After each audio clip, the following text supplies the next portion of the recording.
Hi everybody, welcome to the Stellium Astrology Podcast. I'm Stephanie James, your host, and I'm also the founder of stelliumastrology.com. And today we're doing an enhanced podcast edition with Alex Trenoweth, and she is CIA Agent 144, which is the Cosmic Intelligence Agency. She's an astrological researcher, and she was a professional school teacher for years and now runs a thriving family consultancy in London. She was also awarded International Astrologer of the Year in 2015 for the Krishnamurti Institute of Astrology, which is the conference that we both were speakers at. So she was crowned the Queen of the conference. And she's done an awful lot of work on astrological indicators in the charts of adolescence, particularly focusing on Jupiter and Saturn, which are two areas of astrology which are really kind of overlooked in a sense, unless they feed into something more personal. Not many people look at the birth chart and go, oh, you've got Saturn in this area, so that means this, and you've got Jupiter here, so that means that. She's really refined and really worked out what Jupiter and Saturn means in a social context and how they work as far as growing up through adolescence, with Jupiter as the learning style and Saturn as the relationship to the authority figure. So really interesting. And we were just wrapping up our conversation. We've just recorded it because Mercury's retrograde while we're recording this, and it's all a little bit back to front. And so I'm recording the intro after the interview, which is probably the right way to do it. But she dropped in a little comment that she said was really, she wished she'd mentioned during the interview, which was, the adolescent brain is like owning a Lamborghini, but driving it with L plates.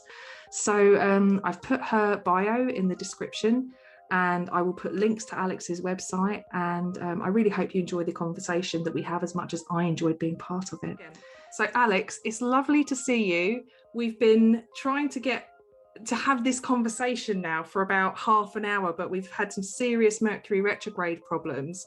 And we finally managed to get on to the same Zoom meeting room. There were just so many issues.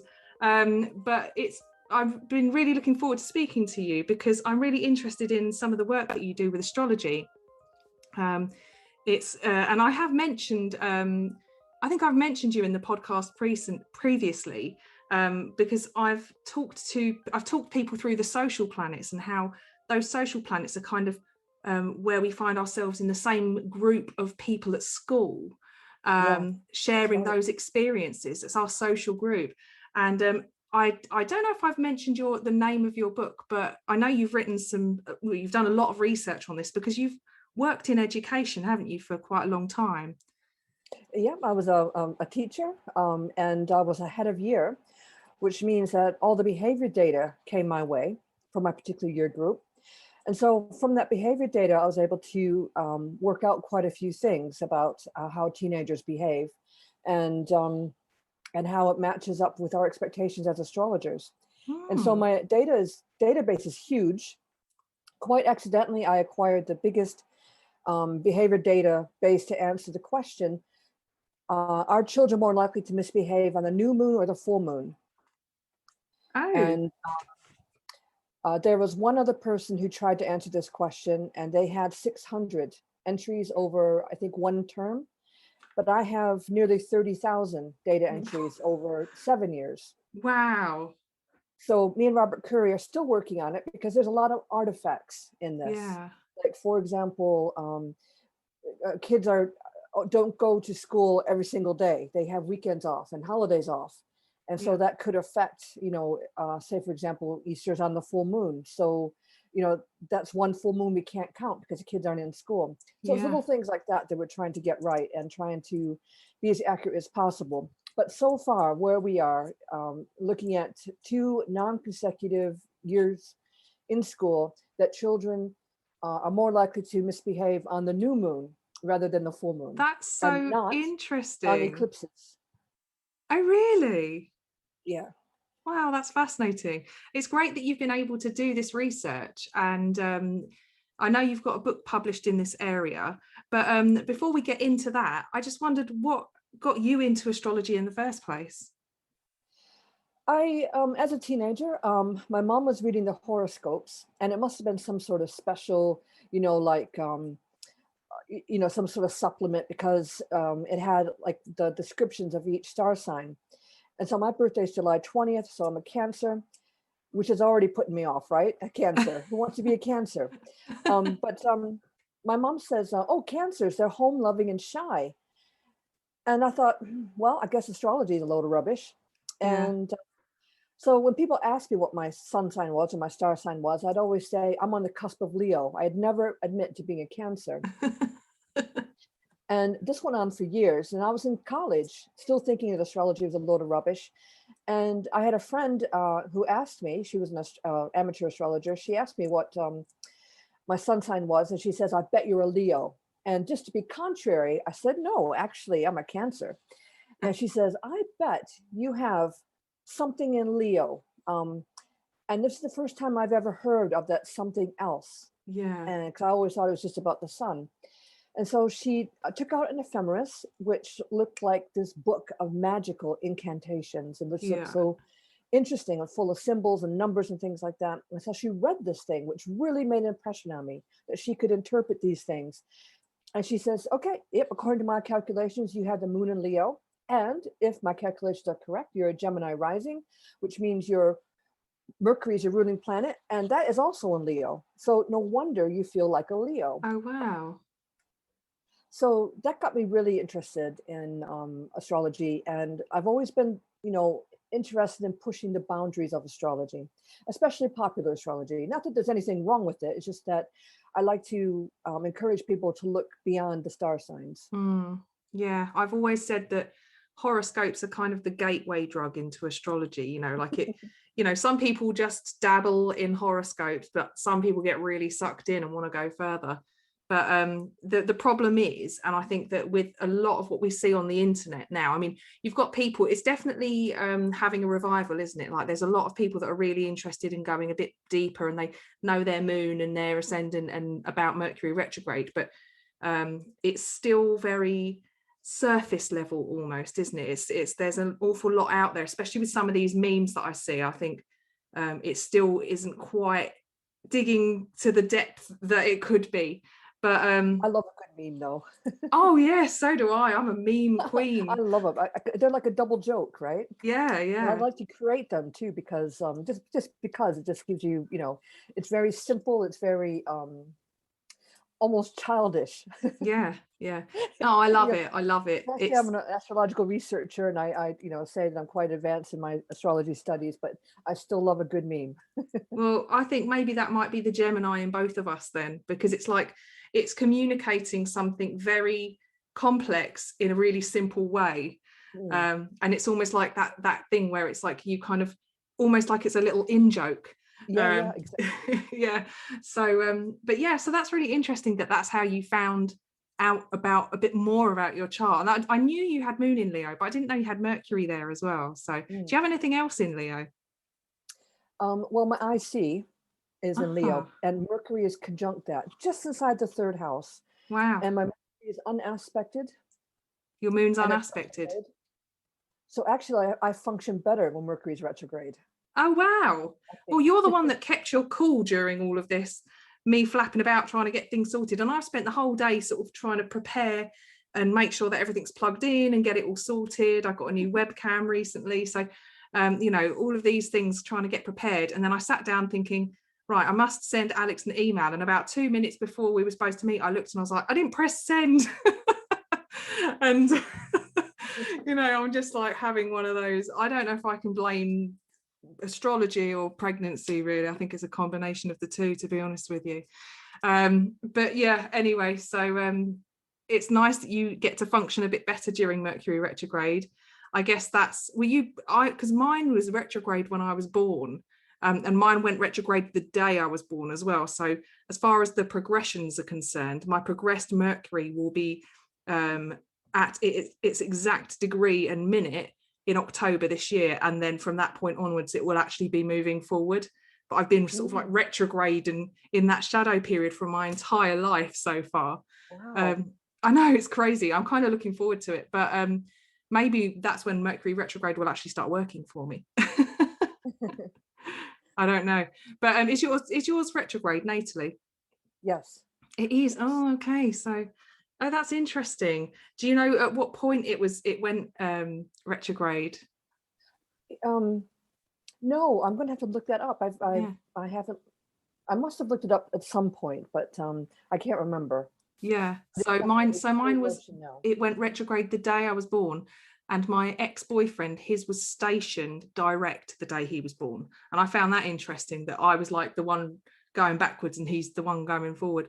But and it's actually seemed kind of the opposite, to be honest with you. You haven't just worked in education. I mean, I guess you're kind of an educator because you've started up an astrology school, haven't you? I have. It's called Rohini Academy of Astrology. And what I'm doing at the moment is I'm teaching astrologers how to work with children's charts ethically in a way that doesn't threaten their practice. Because something that I didn't think was a thing is, and I was kind of alarmed to hear that there are some astrologers who think it's okay to have an unsupervised under 18 in their consulting offices.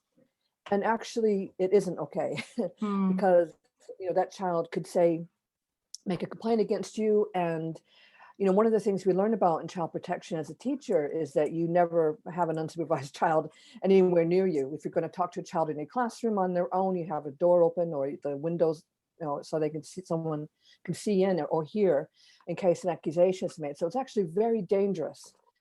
This notion that you can have an unsupervised under 18 be alone with them. And if you think I'm being paranoid, look what happened to Prince Andrew. Yeah. Who allowed himself to be in a compromised situation. And, he's lost everything. So it's super, super important that astrologers work ethically with children's charts. So I encourage astrologers to work with parents and then teach them how they can work with their children's Jupiter and Saturn, in particular Jupiter for learning styles, and the parent concentrates on their Saturn for the role model position that they have, and teachers as well. Wow, that's really interesting because I'm actually really interested in ethical practice, and I'm sort of recording. I've recorded a few episodes, sort of going into my reasons for why I started really getting into that side of things.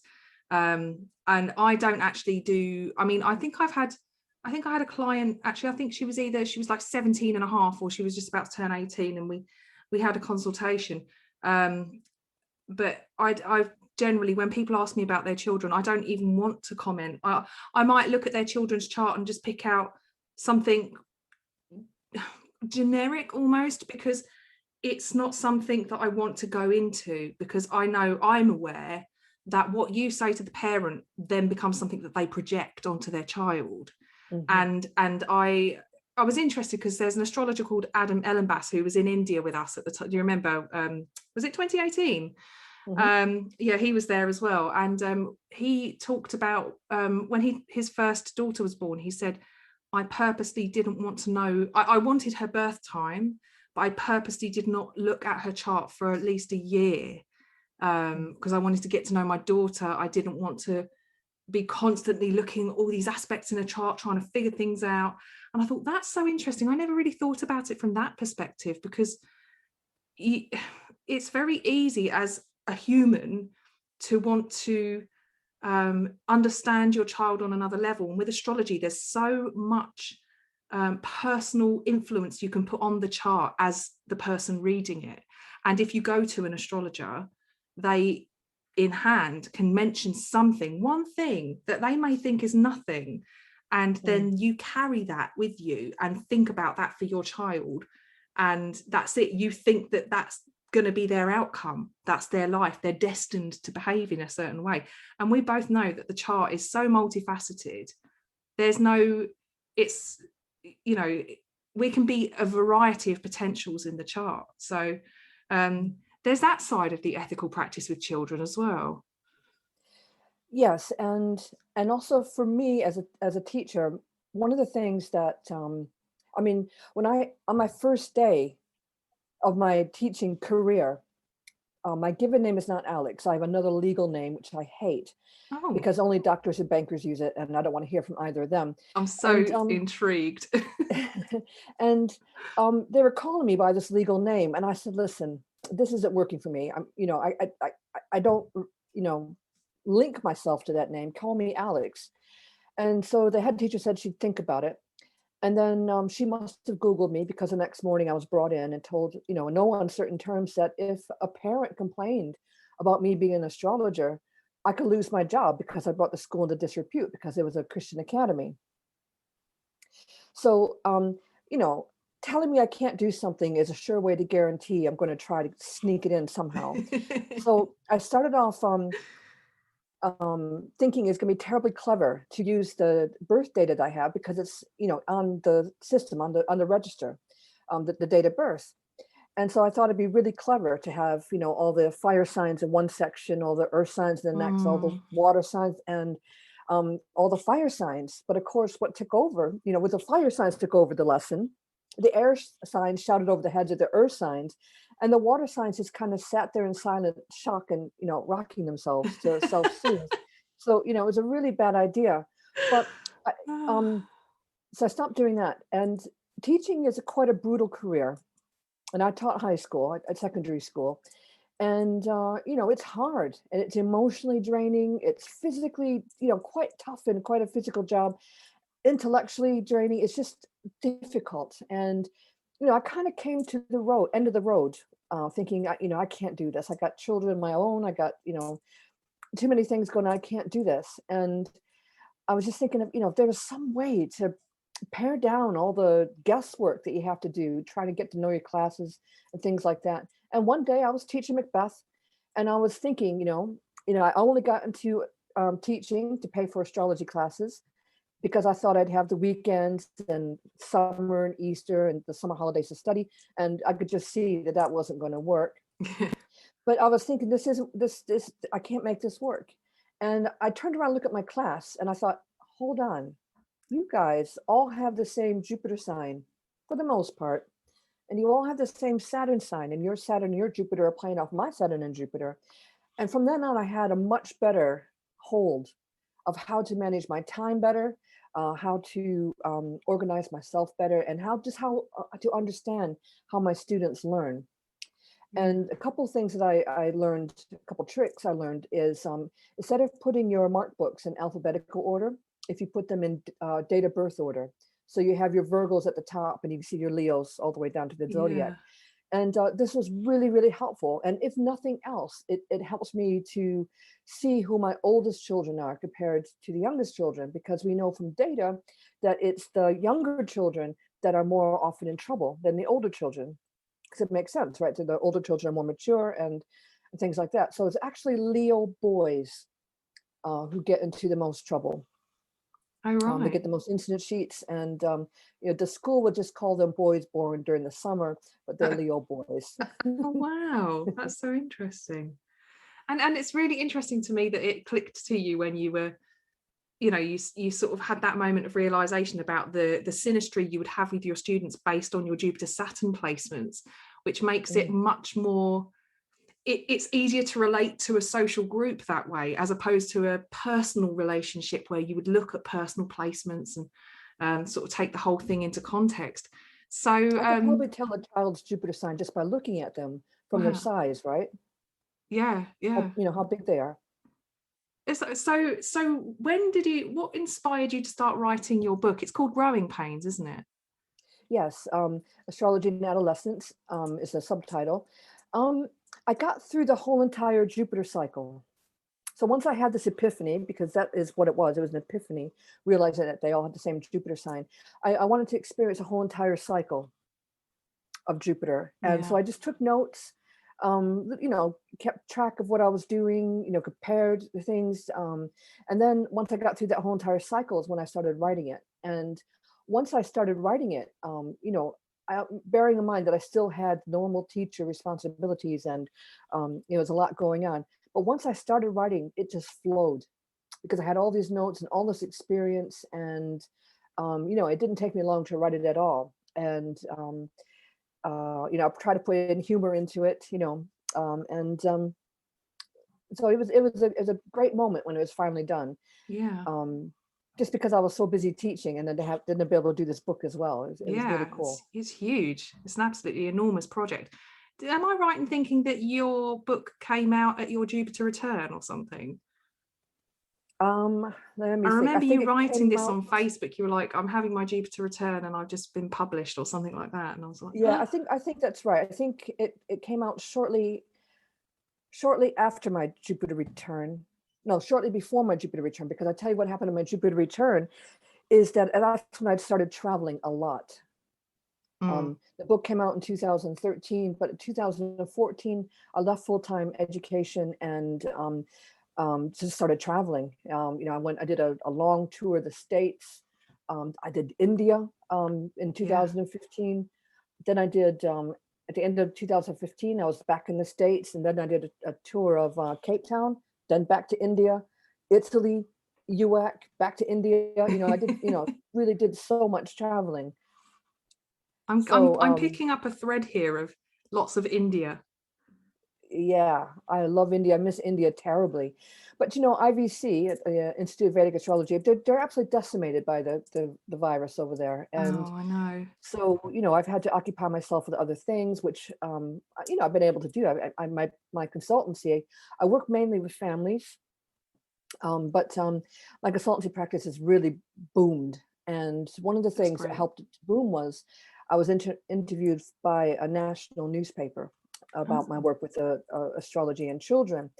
But I was disappointed that there seemed to be a lot of people who think that, it all ends with the star sign. So I was trying to explain about Jupiter and Saturn. It didn't quite make it into the paper, but my work made it in there. So there's a lot of, astrologers who seem to be, picking up on the idea of how useful it can be to understand a child's star sign. But I think, I'm still going to say I think it's Jupiter for the learning.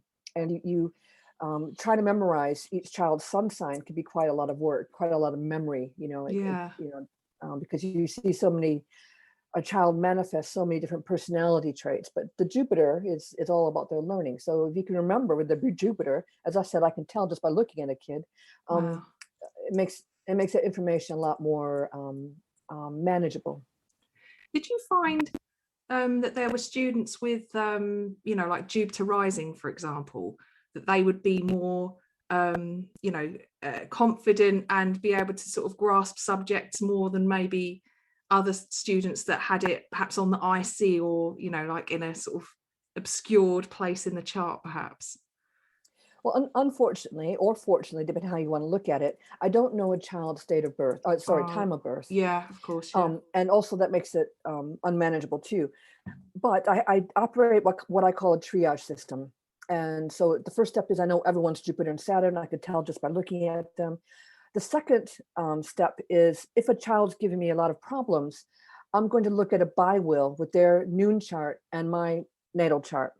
And as the authority figure, I can make changes and adjustments to my behavior to suit the child. And sorry, just turning my fan on again. It's hot, isn't make it? adjustments for me as the authority figure for that child to suit that child's needs. And the third step is, say, if I have a child who is about to be excluded, I will bite the bullet and call the parent and say, I'm a professional teacher, but I'm also a professional astrologer. I think I can help. And then I ask the parent for the time of birth if they agree. And so far, I haven't gotten into trouble. But I think that if I were a first aider and I saw somebody injured, I wouldn't walk by them and not try to help. Yeah. And as an astrologer and as a professional teacher, I have all this unique experience. And one side informs the other. And so I think it's actually immoral of me to just pretend that I can't help when in fact there's something that I can do. And the reason why I started thinking like this was because I had a student end up in jail, and I ended up having to visit the student. Wow. And we all knew the student was going to be in trouble, and he was done for murder, actually. And as the school outreach person, I had to go visit him in jail, and it just, I still feel awful about it to this day, that, I was kind of pushed into this corner of, oh, you're going to lose your job if a parent complains. And I didn't do anything when I think I could have helped in some way, either with helping the parents get some support into place, or helping this child manage his temper a little bit better. I just think I could have done something more than what I did, which is nothing other than filling in the exclusion forms. So, I keep, that's always running through my mind. We should try to help. I think that astrology, I mean, definitely the way I see it is it's the helping profession. Like when people come to you with questions, it's because they're having a crisis, or they need answers because something in their life is going in a direction they hadn't sort of planned on, or something like that. The majority of time I have people asking me questions, it's usually because they're having a really, really tough time, and I feel compelled.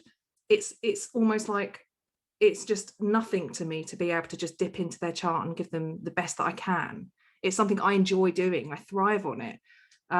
So yeah, I can imagine it must absolutely have been such an inner conflict that you carry forward. I mean, there's not much.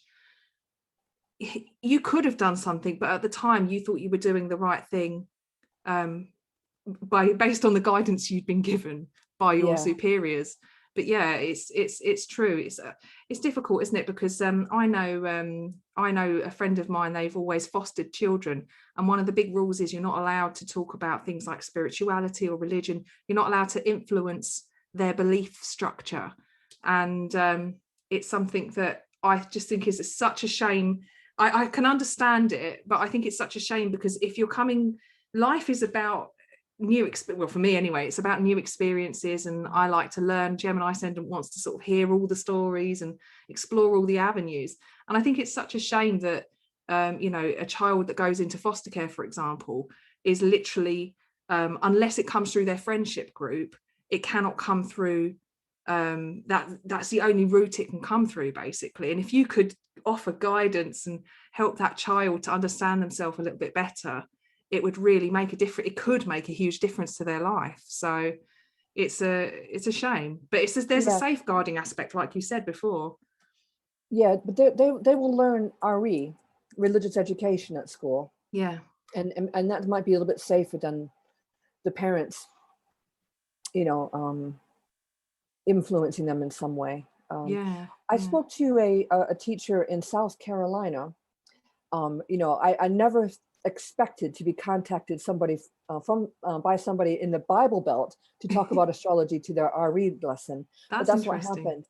And it was really interesting because what it showed was that these high school students taking this elective course had obviously engaged in astrology on a deeper level than just the sun signs. Whereas the adults for that national newspaper I was talking about, in the comment section, they were saying really ridiculous things like, sporty, I'm an Aries and I'm not sporty. And it's just like, this is the problem of putting things in star sign, because somebody's always going to have that oppositional thing and have to say, Sagittarius, I'm not reckless, or whatever. Yeah. It's annoying that it gets played down to such basic, and so many people are like it as well. They just don't identify with it because of these really basic understandings of what they are. It's frustrating. Yeah, like me and my sun sign, home loving and shy, I've said it before on this podcast. My mum, she always said, I'm a Virgo, but I'm born on the cusp of Leo. She said, I'm right on the cusp. Yeah, which I did too. But she said, I've got a bit of Virgo and I've got a bit of Leo, because she said I've got the stubbornness and the bloody mindedness of Leo, and I've got this helpful side to me of the Virgo. And it was only when I cast her chart that she's got Pluto in Leo, but it's conjunct her sun in Virgo. So I was like, right, it just really ties it together. But so how interesting that she would experience those intense emotions through the people that she socializes with in school, because all her classmates would have their Pluto on her sun as well. Yes. So as we're teaching by year group, these personal planets, really get picked up on. as we I, teach I children would by say yearbook. my mum is quite an intense person as well. So, but yeah, she's actually, just for your reference, she's got Saturn in Scorpio, and she has Jupiter in Cancer, and Jupiter in Cancer in the first house. So, Right. I have Jupiter in Cancer too. oh, right. So Oh, she must lovely. be 12 years older than me. I think she probably is maybe a bit, maybe a bit more. I don't know. But yeah, so she's got a Jupiter Uranus conjunction in her first house and moon rising in Cancer as well. So she's got quite a lot going on there. But yeah, no, it's interesting that my mum made that connection, and she was the one that kind of piqued my interest in astrology actually, from a very young age, because I used to say, do you think that there's something more to it? And she went, well, there must be. And so for me, I'd always want to explore it, which is really interesting. But so yeah, I'm just, my listeners know that I'm going to be a mum soon, and I had somebody contact me a little while ago asking me if I'd interview her for the podcast, based on, she's been doing some studies with children and behavioural issues in their moons, and I immediately suddenly thought of you. I thought, gosh, why haven't I spoken to Alex? Because the work that you're doing is obviously going to be of great interest to anyone who's got children. Obviously I don't know if you would speak to a child with the parents' permission and with if they were accompanied, but okay, so with families, I mean, the typical client that I see, it'd be the first time parent of a 13-year-old child. right. So they're just coming into adolescence, and they have the first Ptolemaic aspect from an outer planet. So it's transiting Uranus sextile that's natal place at 13, and it's the most difficult age group to teach, and Right. it's the age group that honestly no teachers really want to teach. I mean, some do, but I've seen rows in the classroom over who's going to teach year 9, and I was such an asshole at that age. I mean, I don't know if I ever grew out of it, but I remember really starting to go nuts at that age. Yeah, and it's when children stop listening to their parents and teachers and start listening more to their peers. So, it's really important for parents to have that big conversation about boundaries, about sex, about expectations, before the child reaches that age, so the child can make informed decisions. And I coach a lot of parents who want to be parents, who aren't parents yet, but who are thinking about having a child. And one of the things we always work on is, how a husband and wife or a partner can have very different values. And it doesn't come out until they get to this crisis point. Like, say, for example, if you have a Catholic father and a mother who's in the Salvation Army. So one religion thinks that drinking as part of a ritual communion is okay and acceptable, and therefore might have a softer attitude towards drinking in general, whereas the Salvation Army mother would be dead against drinking because it's not a part of their religion. They abstain. And it might be okay within the marriage, because they're adults, but when they have a child who's at that age when they want to experiment and try, it can cause a lot of difficulties between the parents because they haven't talked about this, they haven't explored it. So one of the things I work on with parents who want to be parents is, about how you're going to work with these sort of conundrums when the child gets a bit older, because babies are so cute and lovable and easy to manage. But when they get to be teenagers, and I'm not trying to scare you, I've got Jupiter sextile Mercury, so I'm always like really like ahead. I'm already thinking about teenage years and things like that as well already. Yeah, so it's just really important, to understand, everybody has different values and a different way of being brought up and different attitudes towards controversial subjects. And it's good to have the conversation before it get to that crisis point. So, I help and siblings as well, because siblings are often affected by these controversies as well. But in a consultation, so if a child wants to be there, if they can pay attention, all that kind of stuff, I love the child to be there. That's great. They can interact with me and the parent is there. And if anything is disclosed, the parent is responsible. Because you see, some astrologers who think it's okay to work with children's charts have asked me, what if a child doesn't open up to you And I said, you don't want them to open up to you. Do you know some of the things that kids get up to? And if you don't know how to handle it or who to go to, you've taken on that responsibility. And say that child goes to another adult at school or whatever and says, yeah, I disclosed secrets to another adult. Well, you're in trouble because you have to do something. But as a parent, they're responsible. So, that's how I work. If a child wants, I think a child should hear everything that I have to say. If they're, past the Jupiter return age, 13, 14, they should hear what I have to say. But it's not, going heavy into their personality or making big predictions. It's just going through the basic phases of development, which are every 3 years on the Jupiter cycle and every 7 years on the Saturn cycle. So 3, 6, 7, 9, Jupiter return, Saturn opposition at 14, 15, and then the Jupiter opposition again at 18. So just, going through those milestones with the parents, so they're prepared. Yeah. And I tell parents of, Jupiter return children, this is when all the brain development kicks in.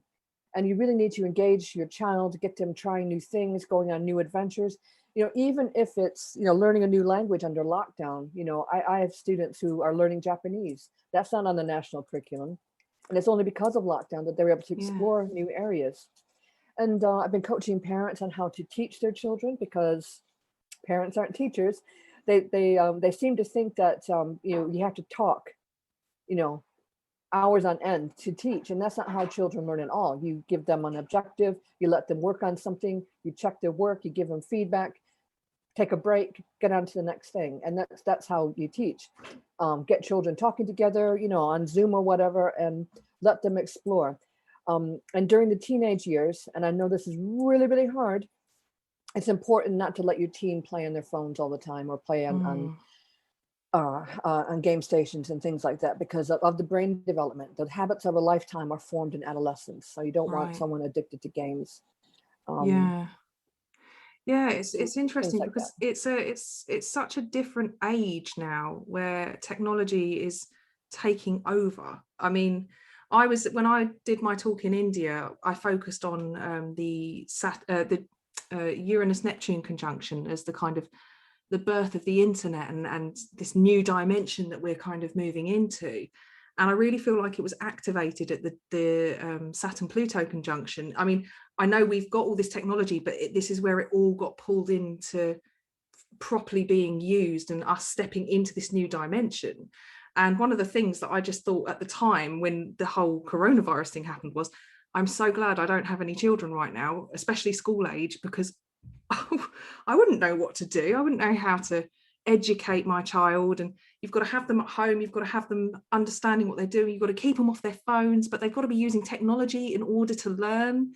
It's like just such a huge, massive transition for adolescents to have to shift through. I feel so sorry for adolescents too during lockdown. I mean, you can't see your friends, your mom and dad are on your case 24/7. You're with your siblings, but families have been given an opportunity to sort through their differences. You can't just slam the door and go off to school or work. You have to work through your difficulties. And I think families have gotten a chance to get to know each other better and get to really appreciate the time they have away from each other in some cases. But teachers have always known that students know more about technology than we do.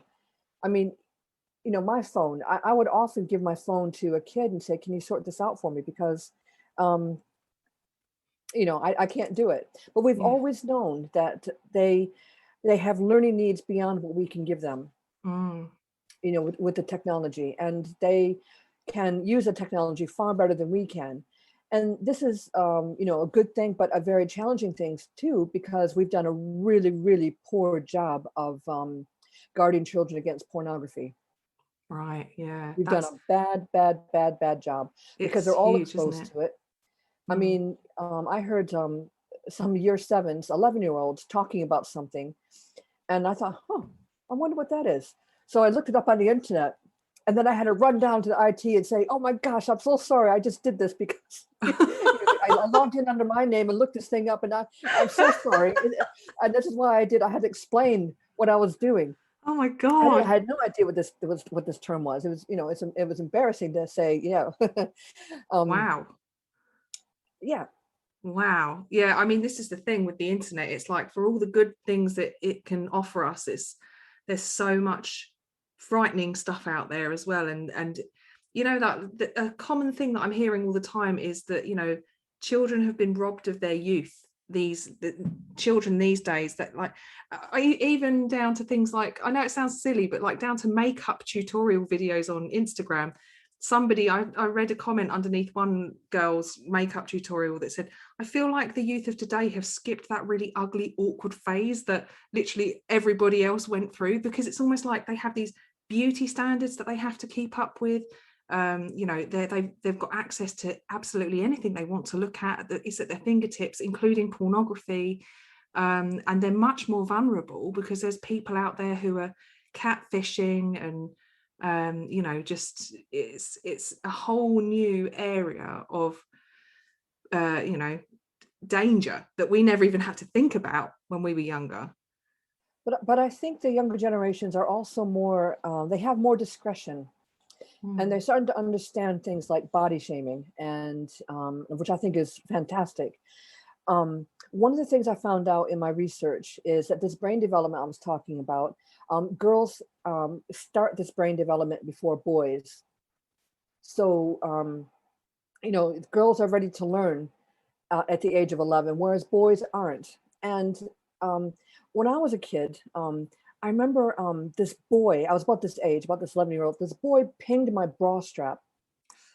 And I was so angry. And I didn't want to tell my teacher, because I was embarrassed, because I had this horrible, kind of thing about, growing up in front of boys. So, and just having your body change and having men look at parts of your body, they know they are, and it's just this horrible thing. But I think young women these days are a bit more wise to how to manage this than I think I was when I was that age. So I think that's one good thing that's come out of the internet. But like you said, there's good things and there's really bad things. It's interesting actually, because I do think that they seem to be a lot more, I don't know if it's like an old soul or something, but a lot of the young people I speak to, I just think, gosh, they're so mature, like compared to what I was like.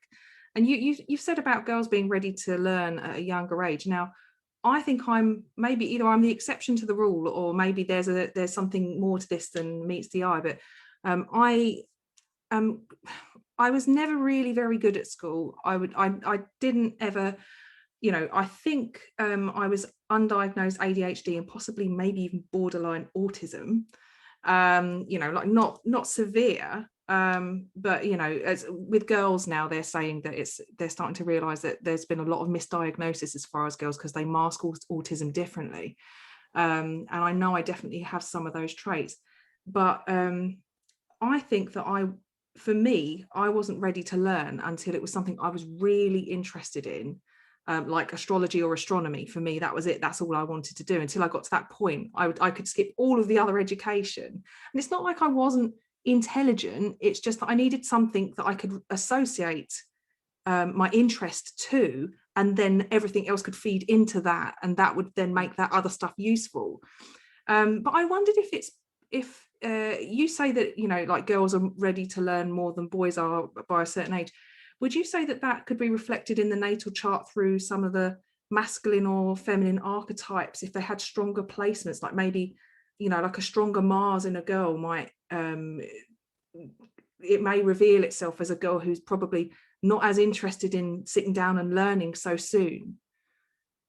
I will say generally my experience is that girls, first of all, definitely better behaved than boys. Full stop. Better behaved than boys. And less likely to be in trouble for disruption, not distracting somebody else from their learning. So I think that's one thing that girls have.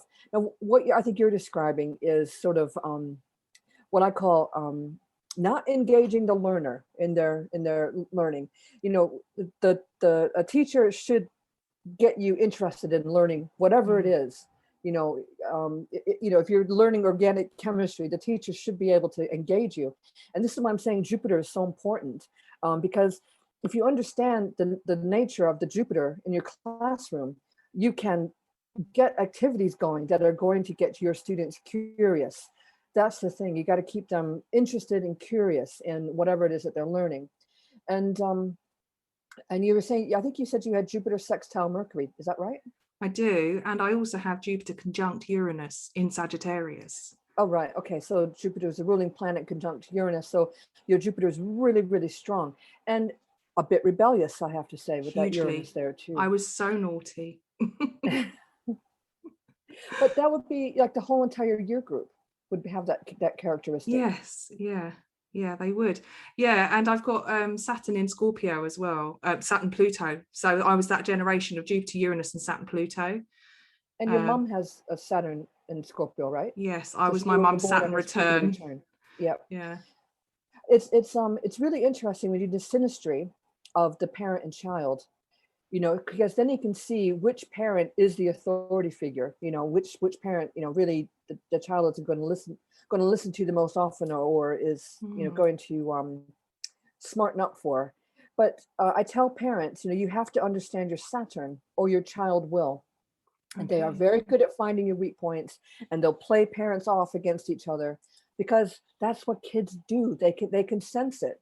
And so a parent who understands their Saturn can hold themselves steady, when a child is ranting and raging because they want to go out, or they break the curfew, or they do something silly, because we know that teenagers' brains are not fully functional in the way that adults is. They can't understand the consequence of their behavior. So they, in our eyes, they do really silly things, and things that we never would have thought they'd do, because we thought, oh, they're sensible, they're responsible, but they still fall in temptation when they're with their friends, and they do these silly things. And society responds by making laws to keep them safe. For example, drinking laws. You can't buy alcohol legally until you're 18. So it's more difficult to get it.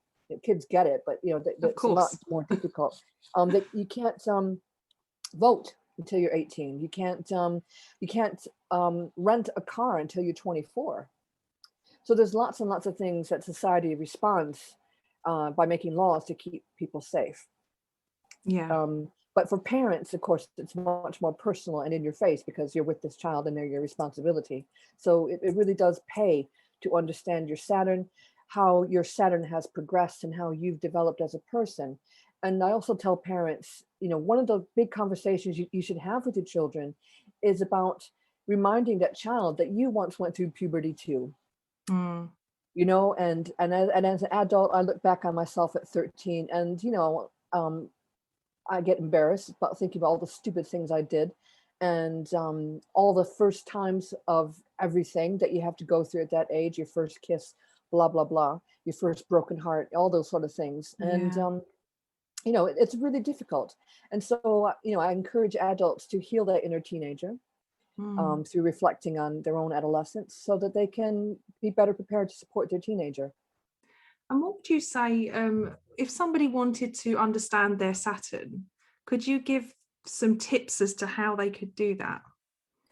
Okay, so I have Saturn in Pisces, and one of my key difficulties in teaching really was things like time management and being organized.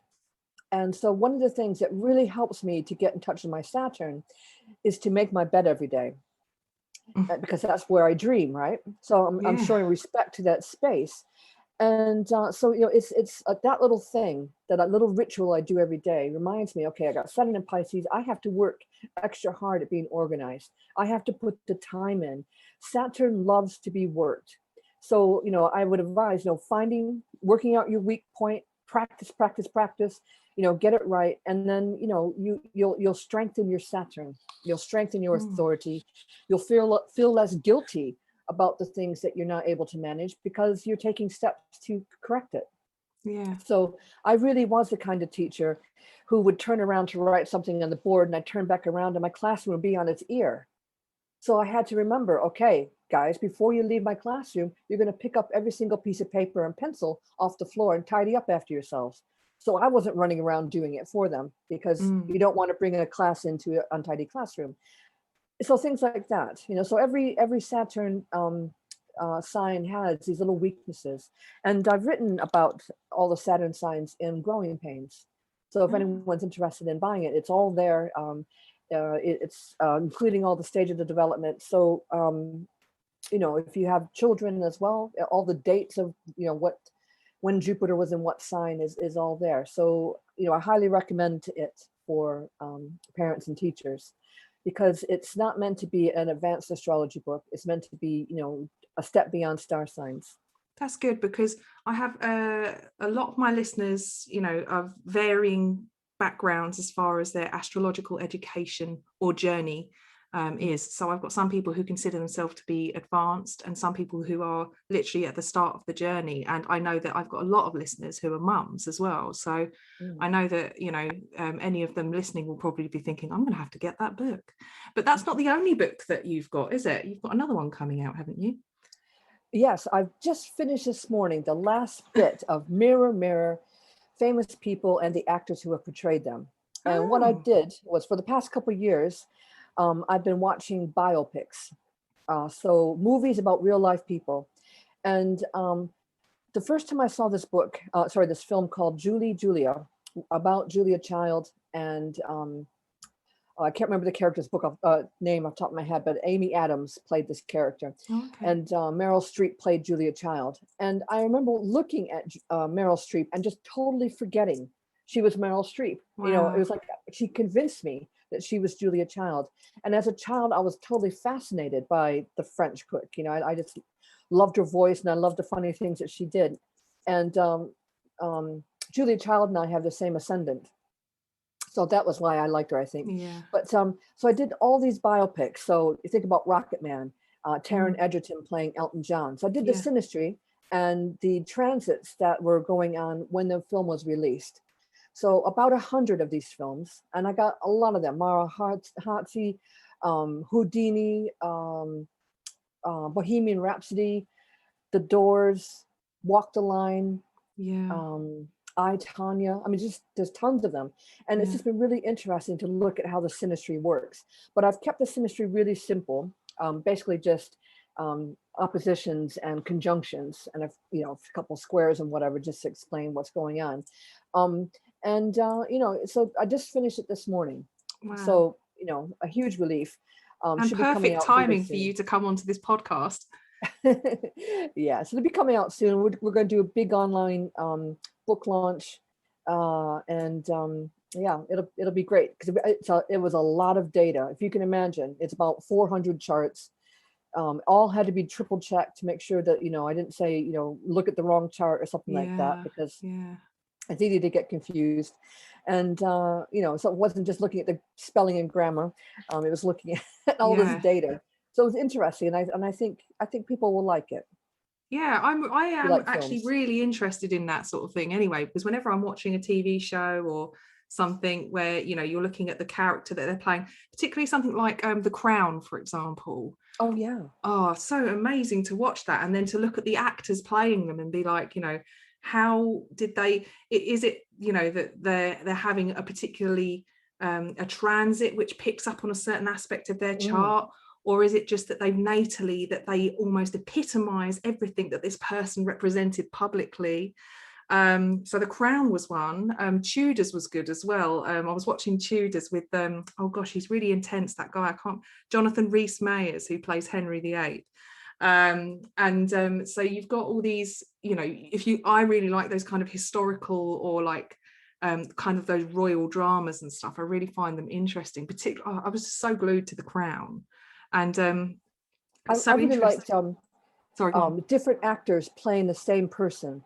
Oh yeah. For example, Ted Bundy. He's had, I think, 9 biopics made about him. He's an appalling person. Why are we even giving him any attention? But it was so interesting to see what each actor was picking up in Ted Bundy. Like Zac Efron. I can't remember the connections, but he was picking up a certain aspect of Ted's personality that the other actors didn't quite get into. Yeah, it's fascinating, isn't it? The other one that I think Richard Swatton, I've seen him do a talk a couple of times, was George Orwell, and I think he was played. Who was he played by? That I can't remember, but their charts were so tied in so well. I wish I could remember who played him now, but it's just so interesting when you see why somebody's chosen.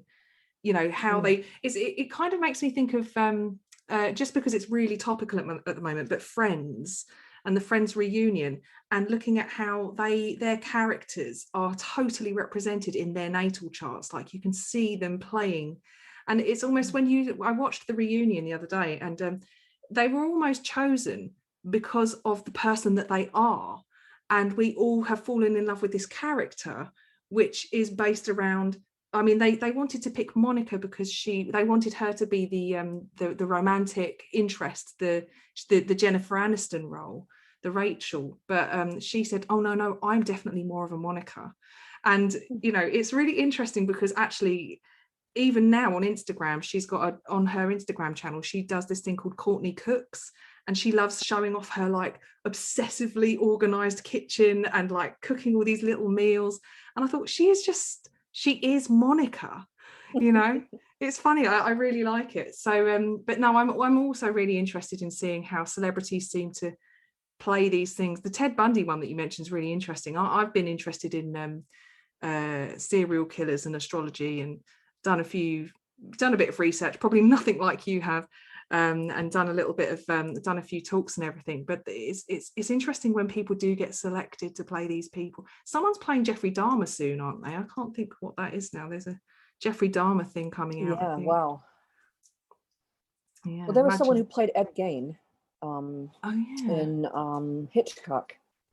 Yeah.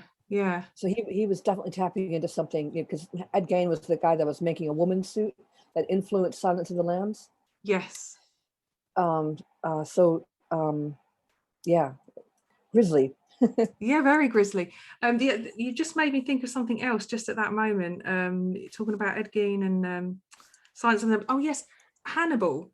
Actually, that might be an interesting one to look at, because there's obviously Hannibal was what's his name? The Welsh actor. What's his name? Anthony Hopkins. Yes, and he's more recently been played on Netflix. There was a series, I think it was called Hannibal again. I can't really remember now. But he was played by that. I think he's a Swedish actor. Oh gosh, my brain, I've got baby brain at the moment, so I can't remember I cannot remember the name. I got baby brain and I'm not even pregnant, so. I heard it never returns the memory completely, so I'm kind of sad about that.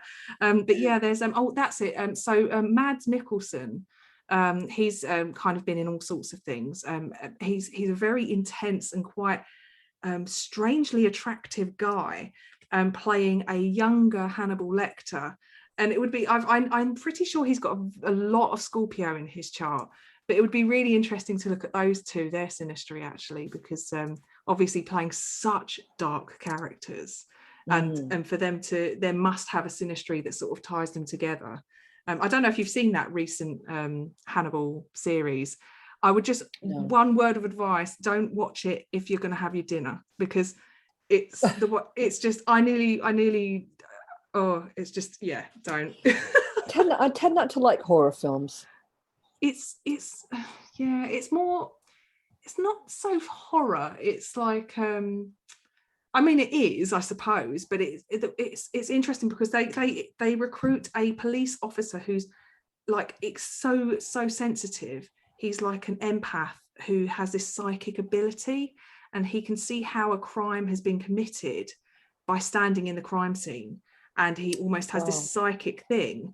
And because he's so messed up, this is not a spoiler, by the way, but because he's so messed up, because they keep recruiting him for this work and he doesn't want to do it, but they're saying, you're the only one who can do it.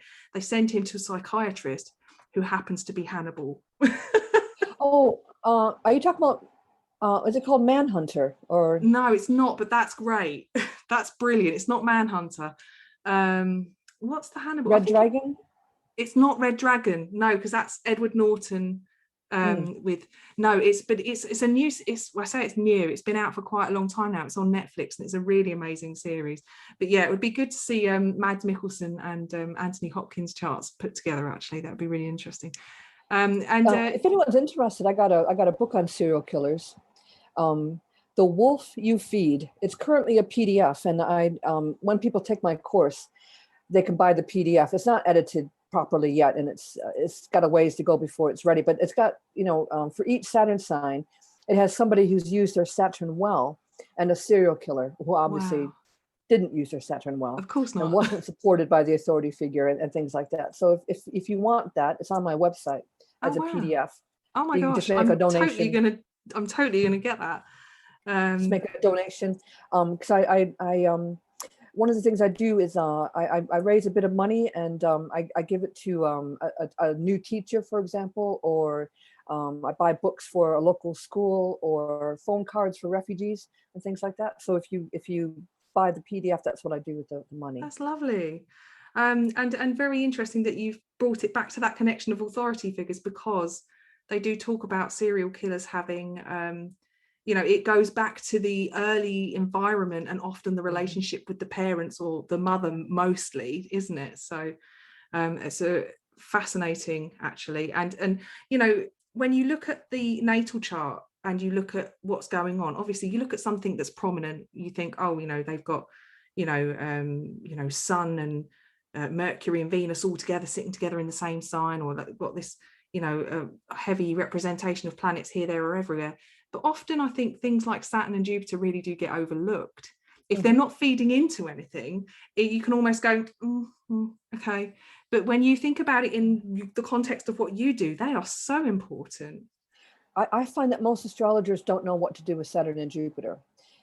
They can give me a flat meaning, but they don't understand that those two planets, more than any other, grow and develop with the person, which is why I encourage people to look at, so you got Jupiter in Aries. So the first transiting square, Jupiter will be in Cancer, square its natal position at the age of 3 years old. So the harsh aspects force us into making decisions, or our external environment forces us to do something. We can't just sit with this tension. We have to resolve it in some way. So that's why I use the harsh aspects. But so Jupiter in Aries, the cardinal signs become very important for that person as Jupiter transits through the cardinal signs every 3 years. Yeah. And so, I think, understanding Jupiter and Saturn is thinking sort of like in 3D, because you're thinking about the transits already. If someone says to me Jupiter in Aries, I'm thinking, okay, 3, it's going to be Jupiter in Cancer. 6, it's going to be Jupiter in Libra. At 9, it's going to be Jupiter in Capricorn. So I think it's really important to think about those planets that way, because none of the other planets do that. Uranus does a little bit, but not so much in Adolescence. No. And I have been telling some of my listeners, I've been reading the Midlife is Not a Crisis, and because I'm getting there, and I want to sort of prepare myself for what sort of things to expect, and like these bigger transits that happen at certain points that are like, oh my god, the Pluto square, oh my god, the Neptune square, oh my god, the Uranus opposition, those kind of things, or the Saturn return. But there's so many little things that happen between then that are huge. So and just by pure coincidence, I'm having my Jupiter opening square now because my Jupiter's at 2 Sag. So I'm wondering if that's probably why I suddenly thought I need to speak to Alex. It could be. I think so. I think it probably is, because I don't know, I think these things pop into my head for a reason. I found this really, really fascinating. I don't know if there was anything else you wanted to share with us, or if you wanted to add anything. Just one more thing, if you don't mind me doing a quick advertisement. Please do. I also wrote a computer generated report for Adolescence. So, if you're an astrologer and aren't qualified to work with children, you can buy the program to generate these reports through EsoTech, it's called. Or if you're a parent who's listening and you'd be interested in buying, a computer generated report. They're 16, 17 pages long, beautifully illustrated, has all the aspects in it and all the Jupiter cycle and Saturn cycles in it as well.